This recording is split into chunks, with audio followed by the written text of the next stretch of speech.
Once you're finished with making all of your curved lines, it's time to go back and look at them and make sure they're good and curved. So this one looks curved. We're trying to make these look like tubes that are rounded. So you can do this as you go to color. So what you want to do is for each of your points, you want to pick 3 colors that are neighbors on the color wheel.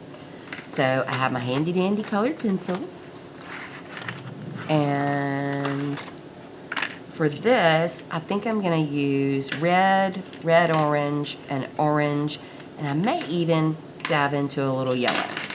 So all of the tubes that come from this point will be these colors. I'm going to start on the outside. I'm just going to pick a tube. I'm going to do this tube. And the first thing I'm going to do is check the tube and make sure the lines are curved. And they're curved really well. They look like it, it's a rounded tube. So I'm good to go. So I'm going to start with my red. And each of these sections is going to have its own values. So we can do this as a line to make it quicker. So I can come through, I'm going to make my line first, and then I'm going to fade that out into the next sections, or towards the middle. So the outer side is darker near the line, and then as I work my way in, the pressure is much lighter.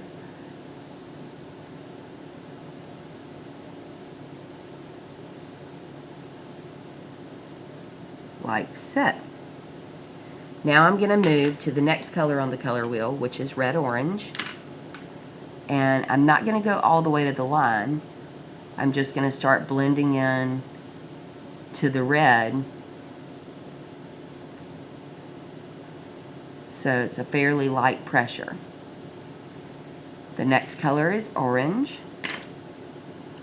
And I'm going to do the same thing. So I'm going to start blending into the red orange with the orange, and it's progressively getting lighter as I get towards the center.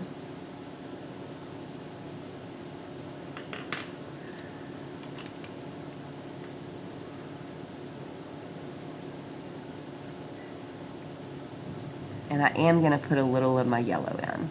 And the very center of the line is going to stay white. Now I'm going to darken the lines that I made, and I can actually do this before coloring. It's up to you which one you want to do. You may use either the ultra fine tip or the fine tip. It's up to you, but choose one and stick with that one on the whole thing. So I'm just going to do the fine tip, and I'm going to trace my lines.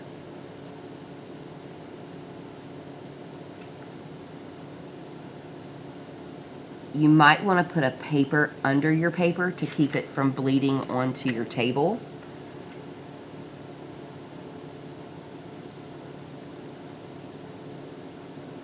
And all I'm going to do is trace my lines. And really, now that I'm looking at it, it might be a good idea to do this first, because I feel like I need to come back in and put more value in, because it kind of faded when I got the black in. So if I do the black first, I'll know to push down harder when I start instead of having to go back over it.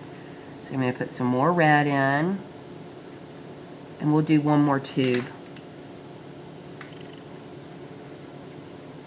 so that everybody can see the pressure.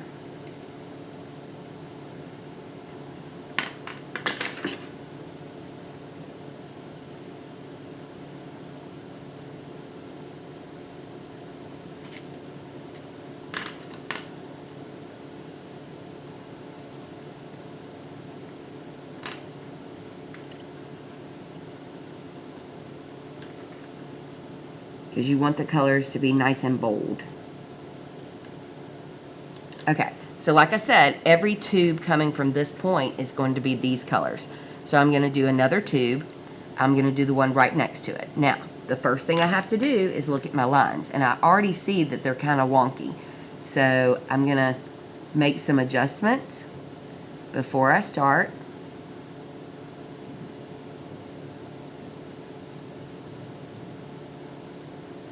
I'm going to go on this time and trace with my marker first. Don't worry about them perfectly lining up with the ones next to them. If they do, that's great. If they don't, still okay. The main thing is that the curvature looks good. Okay, so that section is ready to color. And again, I'm using the same colors. I'm going to start bold and fade out. Definitely easier to do the black first.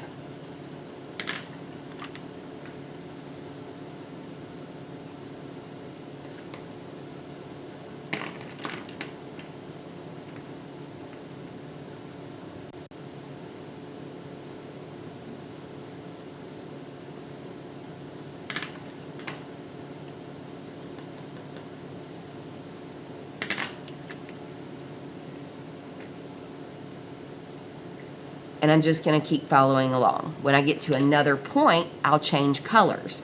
So this time I might use yellow, green, green, and blue, so that I have some contrast between the two. That's how you color it. Fairly simple.